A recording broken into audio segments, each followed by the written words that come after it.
First time I saw her, she was walking, to work I supposed, carrying a Tim Hortons coffee in a waxed paper cup.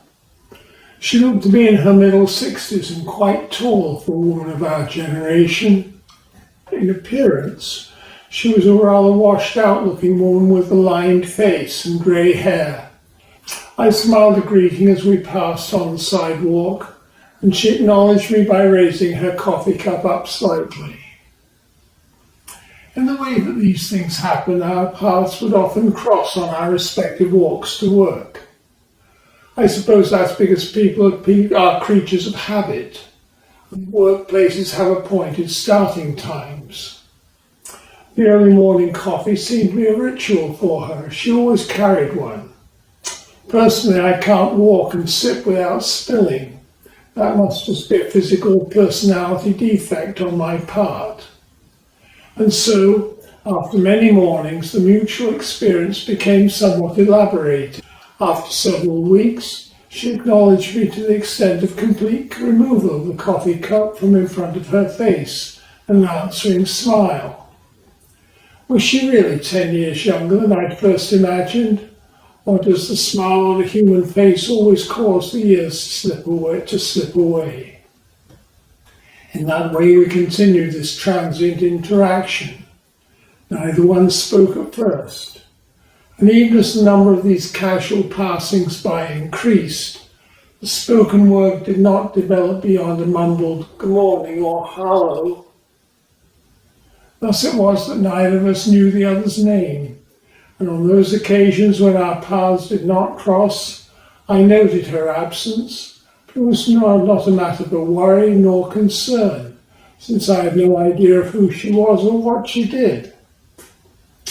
By now, you, dear readers, may have imagined that I'm about to disclose that this intangible non-relationship would eventually develop into something that was more tangible and more of a relationship. So I'd better reveal something about myself. I've lived in this town in southern Ontario for many years, having watched it grow from a small market and county town into a place of small, sprawling suburbs. I was born and raised in Toronto, but since that is beside the point of my story, I'll not burden you with the details. I work in the planning department of City Hall.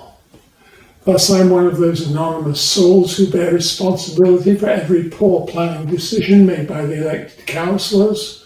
However, we never acknowledge when a planning decision made by the councillors meets with the citizens' approval. I'm a solitary person, both because of circumstance and degree of personal inclination. I'm also a creature of habit. On Saturday mornings, I go early to the supermarket to buy my week's groceries. Afterwards, I enjoy a coffee at the Tim Hortons in the same plaza. Sometimes I see people I know in the coffee shop, but more often I do not. On one particular Saturday morning, I bought my coffee as usual. I happened to look up and noticed a familiar face coming towards me. Tim Hortons coffee cup lady from my weekend walks to work. And so we exchanged our first truly verbal greetings. "Hello," I said. "I've not seen you in here before on a Saturday." "No, I don't usually come this way. I came to take my watch to the watch repairer next to the supermarket." "Would you like to join me?" Somewhat audacious opening on my part and quite out of character. I instantly regretted my forwardness. "Thank you," and she sat down. As I already stated, I'm not a good conversationalist. "I often see you on my way to work," I offered. Banal opening gambit, but safe. "Yes, you too." My interlocutor seemed to be no more blessed with eloquence than I. Then she continued, "I hardly know anyone wears a watch these days. Everyone uses cell phones to tell the time. But this watch is sentimental. My husband gave it to me." "Ah, I know the feeling," I replied, and pushed down my sleeve to show my own timepiece. "I was given this watch by my father. Of course, he passed away some time ago. Wearing the watch each day serves to remind me of him. Yes, my husband Arthur gave me this watch as a birthday present. He died just a few months ago. I was really upset when I overwound it this week and broke the spring. I detected, I thought, a slight catch in her voice. I'm very sorry to hear that, I responded uselessly. What indeed can one say in such circumstances? This interchange, slight as it was, seemed to break open a log jam. Perhaps my new acquaintance had no one to talk to, or perhaps she felt it would be safe to unburden herself to a stranger. I do not know. At all events, she continued, it's such a disappointment. Art and I had such plans. He took early retirement so that we could be together. He always wanted to travel. We also talked about getting ourselves a little cottage up north to retire to. We never did. Things just didn't work out that way. How should one respond? One doesn't wish to appear to pry into another's affairs, but clearly it would have been impolite not to have said anything at all. So I asked, what did your husband do? That quintessentially Canadian opening to a conversation with someone you do not know. Don't ask them how they feel or anything personal. Ask about their employment or vocation. That way you can place them on the social spectrum. In other words, was Art a Fortune 500 CEO, or perhaps he was a postman? Art worked for the freezer manufacturing place here in town. They were bought out by an American company who moved the operation to Ohio. They gave Art the chance of a severance package or moving to Ohio. So Art must have been management rather than working on the assembly line. We decided that at our time of life we didn't want to pull up stakes and move to the US.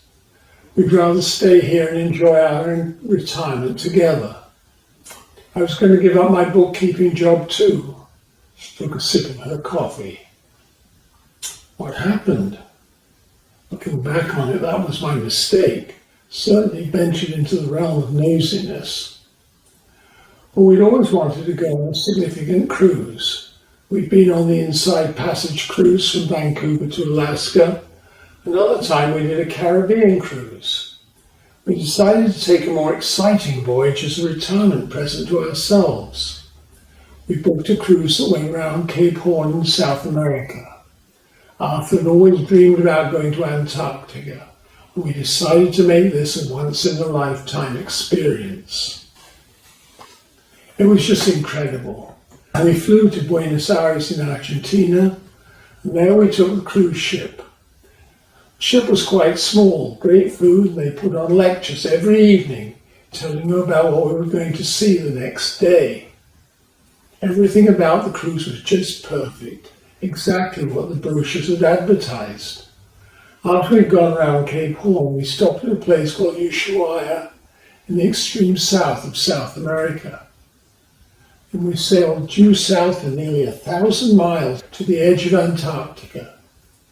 They actually allowed us to step on the land. The ship anchored offshore and we went to the ice sheet in rubber boots called Zodiacs. There we walked around and had lunch.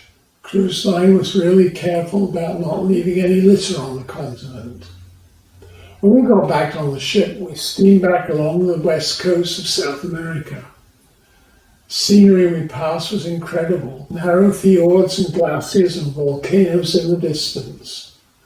The cruise was supposed to end in Valparaiso in Chile, but on the way back Art took sick with a heart attack.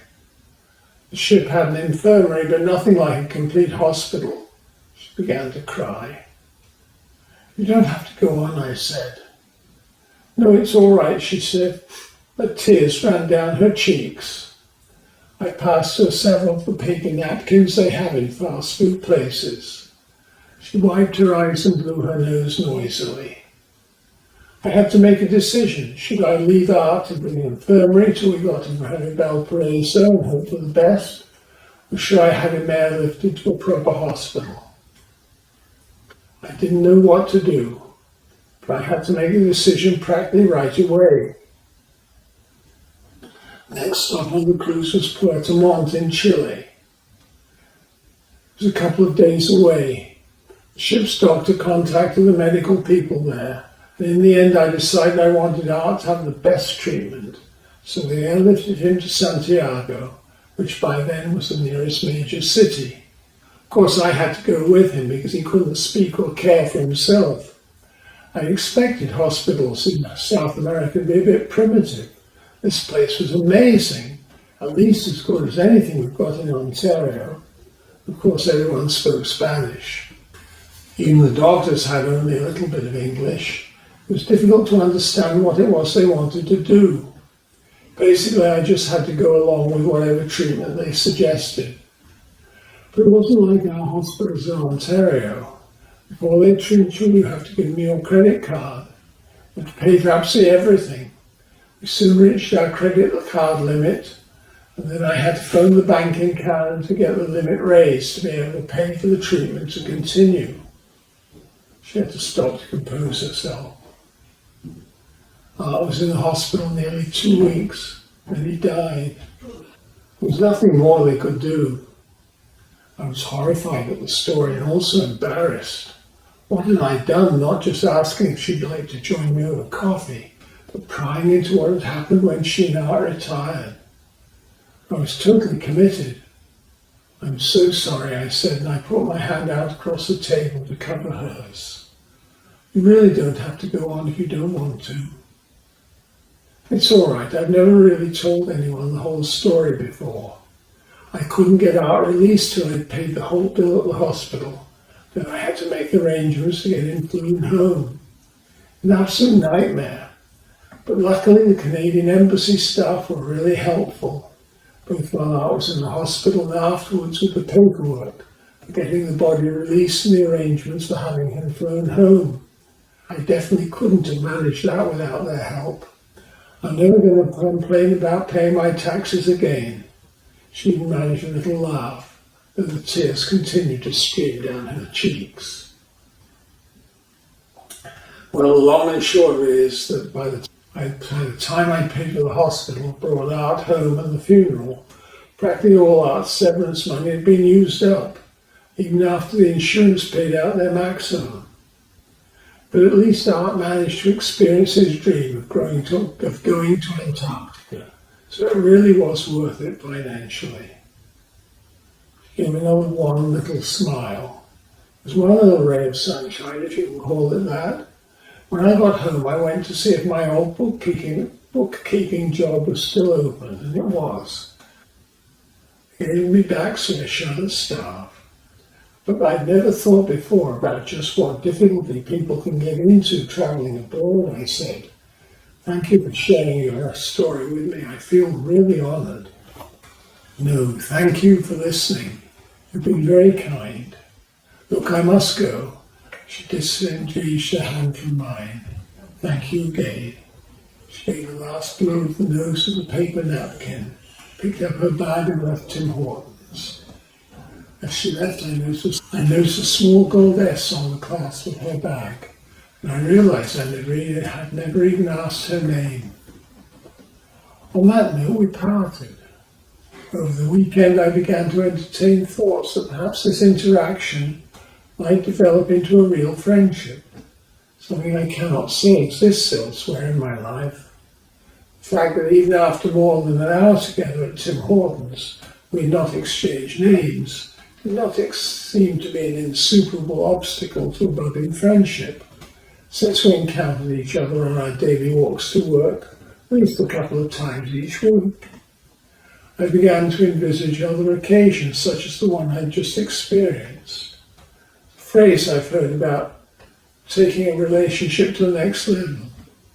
I don't know exactly what it means, but I began to fantasize that my relationship with the unnamed woman might progress in such a direction.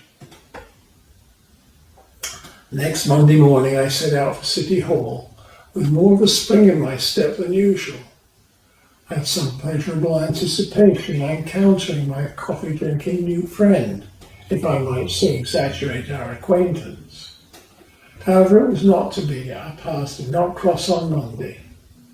I was mildly disappointed, but realised that we'd never chanced upon each other every day. But our path didn't cross on Tuesday, nor Wednesday, nor Thursday. Each day my letdown grew a little greater.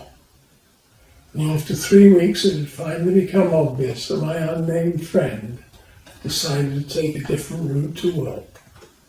The intimacy of pouring out her heart to a stranger had been too great an emotional load for a casual, budding friendship to sustain. It had changed forever how we saw each other, and now stood in the way of developing any further friendship. I never saw her again, and I never knew her name. As I recalled a little gold S on the buckle of her handbag, I fancied this might have been the first letter of her name. Of course, logic told me it might just have been the logo of the manufacturer. Nevertheless, I wondered what her name might have been. Susan, Samantha, Sarah, Sybil, Sylvia. All these would have fitted someone of our generation. I settled on Shirley. Somehow it seemed to suit her, and now whenever I think of her, she's Shirley to me.